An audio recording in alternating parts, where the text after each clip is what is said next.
আসসালামু আলাইকুম চাচা। ওয়ালাইকুম আসসালাম। কিরে মুরব্বী মানুষটা সামনে বললি সালাম দিলি না কি লেগা? তেনে নামাজ পড়াইলি? হইত বেটা, হ্যাঁ আমি সালাম দিব কি লিগা? হ্যাঁ আমি চিনি, হ্যাঁ আবার কে লাগি?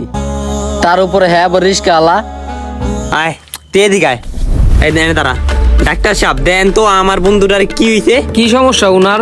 আর কি জানি একটা সমস্যা আছে, আপনার কাছে নিয়ে চেক আপ করেন। আমি তো পুরাপুরি সুস্থ, তুই আমার কি চিকিৎসা করার লেগে লই আইছো? চুপ থাক ডাক্তার সাহেব, আমার বন্ধুটার আপনি চিকিৎসাটা করেন। আরে বেটা হ্যাঁ আমার কি চিকিৎসা করব? তুই চুপ থাক। আরে ভাই আমি এখন কি চিকিৎসা করব? সমস্যাটা তো জানতে হবে। আমার এই বন্ধুটার ওর মনে সমস্যা, ওর মনে হিংসা, ওই রিক্সা আলারে সালাম দিতে লজ্জা পায়, ওর ইগোতে যায় বাজে।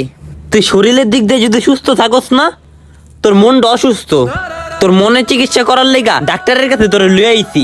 ভাই ওনার যে সমস্যা, এই সমস্যার সমাধান আমাকে দিয়ে হবে না। ওনার সমস্যা উনারই ঠিক করতে হবে। উনার মনের সমস্যা উনি ঠিক না করতে পারলে কোনো ডাক্তারই ঠিক করতে পারবো না। দেখ তোর কি ভয়ঙ্কর একটা রোগ, ডাক্তারও তোর এই রোগের কাছে হারমিন না গেছে।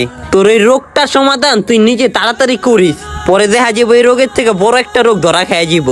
যদি কোনো নিম্ন শ্রেণীর লোককে সালাম দিতে আপনার ইগোতে বাজে, তাহলে ভাববেন আপনার শরীর সুস্থ আছে কিন্তু আপনার মনটা অসুস্থ।